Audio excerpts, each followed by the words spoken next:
आप सबको मेरा नमस्कार। पहले हम 2 वीडियो देखेंगे और उसके बाद आगे की प्रेस वार्ता होगी।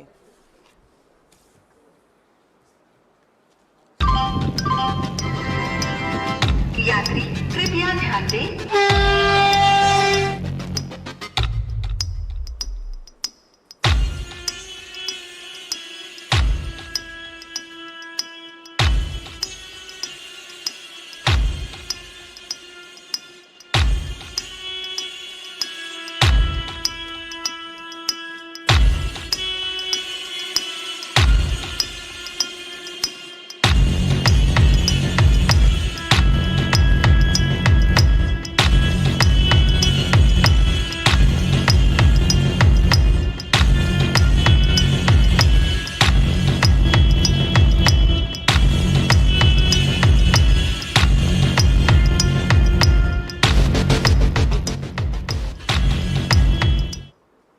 कवच एक ऑटोमेटिक ट्रेन प्रोटेक्शन की टेक्नोलॉजी है। इसमें क्या होता है, मान लीजिए 2 ट्रेन हैं, दोनों ट्रेन अगर सेम ट्रैक पे अगर बाई चांस गलती से भी आ गई तो पास में आती है, उससे पहले कवच उसमें ब्रेक लगा और उनको रोक लेगा, तो एक्सीडेंट नहीं होगा। मान लो एक ट्रेन के पीछे दूसरी ट्रेन जा रही है, तो इस केस में पीछे वाली ट्रेन एक सेफ डिस्टेंस पे रहनी चाहिए।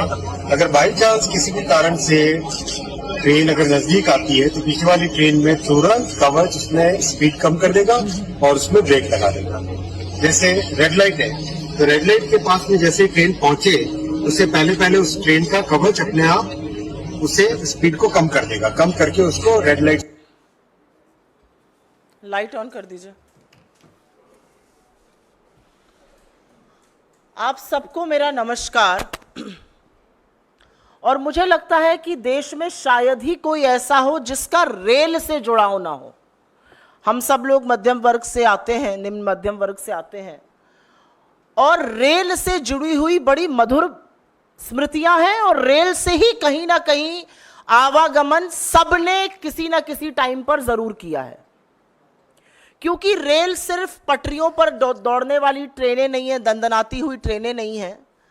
रेल इस देश के एक छोर को दूसरे छोर से जोड़ता है। रेल हिंदुस्तान की जीवन रेखा है, और सबसे बड़ी बात है कि आवागमन का सबसे सस्ता इकोनॉमिकल साधन है, एटलीस्ट हुआ करता था। और उसी के कारण मध्यम वर्ग, निम्न मध्यम वर्ग, गरीब व्यक्ति रेल की यात्रा को प्रेफर करता है। आज तक जब आप रेल में बैठते थे टिकट लेकर, तो कहीं ना कहीं ये विश्वास रहता था कि अपने गंतव्य तक पहुंच जाएंगे। बड़े सारे स्टेशन आते थे, उसमें पूड़ी सब्जी खाई जाती थी, कहीं पर चाय पी जाती थी, कहीं पकौड़े समोसे खाए जाते थे, और एक ये विश्वास था कि गंतव्य तक पहुंच जाएंगे। लेकिन आज जब रेल यात्री बैठता है तो उसके मन में शंका है कि गंतव्य पर वो पहुंचेगा या उसकी अर्थी और लाश पहुंचेगी। यह कीर्तिमान नरेंद्र मोदी जी ने और उनकी सरकार ने स्थापित किया है। मैं यहां पर आपको 2 तस्वीरें दिखाना चाहती हूं। यह तस्वीर ठीक 1 साल पहले इसी महीने जून की है। 2 जून 2023 को ओडिशा के बालासोर में भीषण ट्रेन हादसा हुआ था। करीब 300 लोगों की मौत हुई थी और 900 से ज्यादा लोग घायल हुए थे। पश्चिम बंगाल में कल फिर एक ट्रेन हादसा हुआ। पटरी पर कंचनजंगा एक्सप्रेस थी, उसको पीछे से मालगाड़ी ने आके मारा। 15 लोगों की मौत और अभी तक 40 लोगों के घायल होने की खबर सामने आई है। ठीक 1 साल पहले बालासोर ओडिशा में, और 1 साल बाद पश्चिम बंगाल में ट्रेन हादसा होता है। क्या बदला है 1 साल में? आज पूछना पड़ेगा ना कि 1 साल में क्या बदला है। लगातार ट्रेन हादसे हो रहे हैं, और मैं एक सरकारी आंकड़ा आपके साथ साझा कर देती हूं। 1117 ट्रेन दुर्घटनाएं 2014 से 23 तक, और जानबूझकर 23 तक का ही आंकड़ा दे रही हूं, 31 मार्च 2023, क्योंकि ये हमारे आंकड़े नहीं है, आपके आंकड़े नहीं है, ये गवर्नमेंट ऑफ इंडिया के आंकड़े हैं। 1117 ऐसी रेल दुर्घटनाएं हुई हैं जहां पर जान और माल की नुकसान हुआ है। यह सरकारी आंकड़ा है, असल आंकड़ा इससे बहुत ज्यादा है। मतलब हर महीने 11 ट्रेन हादसे हुए हैं, हर 3 दिन पर एक ट्रेन हादसा हो रहा है और उसमें जान और माल की क्षति हो रही है। तो क्या बदला एक साल में? इतना बड़ा बालासोर का ट्रेन हादसा हुआ, हम सब ने लाशों का अंबार देखा, परिवारों को उजड़ते हुए देखा, छोटे छोटे बच्चों को बिलखते हुए देखा। क्या बदला एक साल में?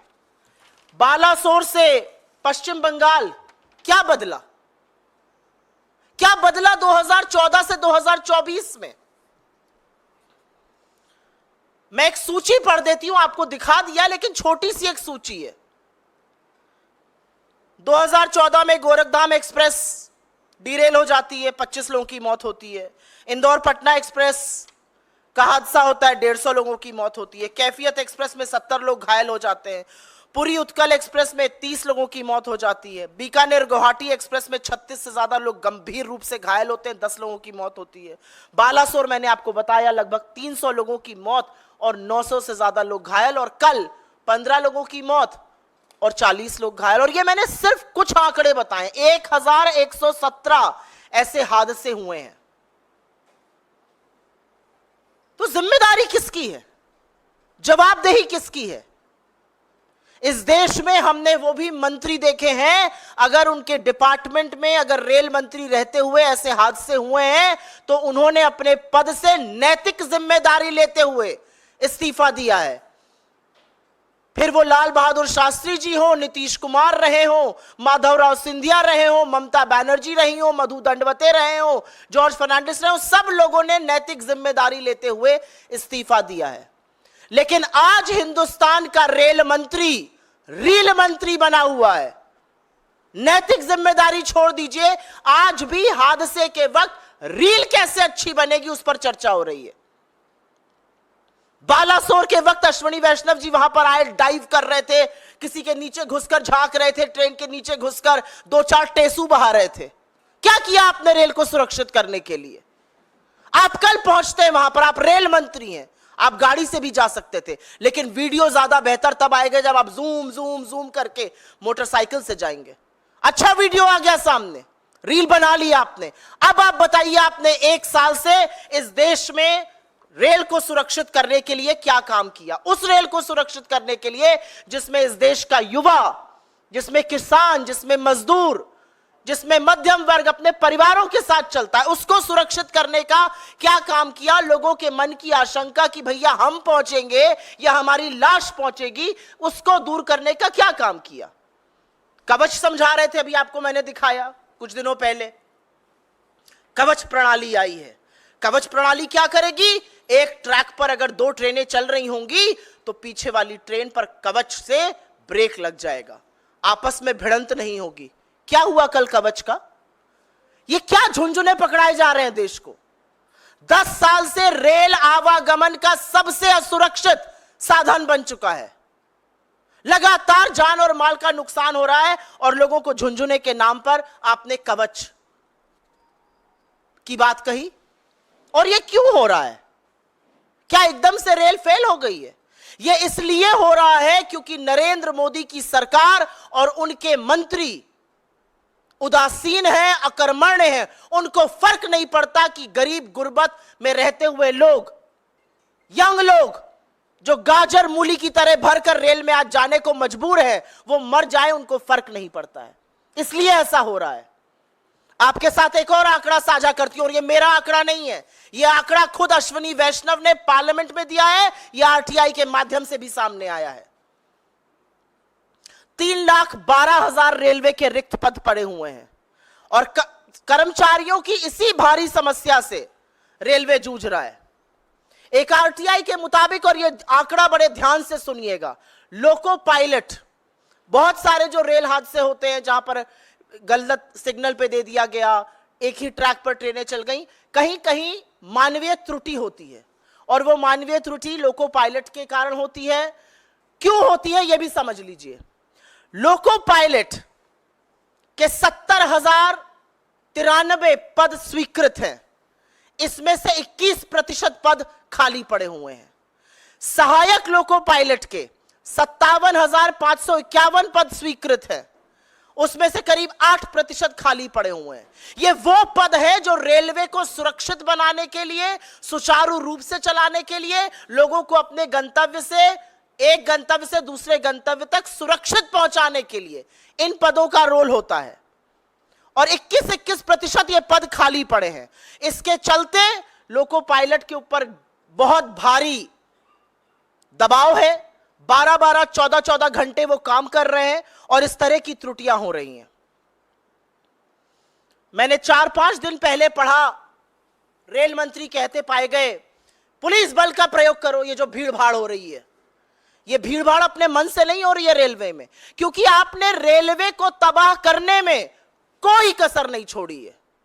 पिछले 10 साल में रेलवे का जो हाल हुआ है, चाहे वो किराए में वृद्धि हो, और एक नहीं मैनीफोल्ड वृद्धि, जहां 800 का किराया था आज 2400 है। डायनामिक प्राइसिंग से कई बार तो रेल से कम किराया एयरलाइन का मिल जाता है। यह हाल आपने रेलवे का कर दिया है। क्यों ये लोग भीड़ भाड़ कर रहे हैं? कितनी किल्लत है ट्रेनों की, क्या अंदाजा है रेल मंत्री को? रेल मंत्री हवाई हैं।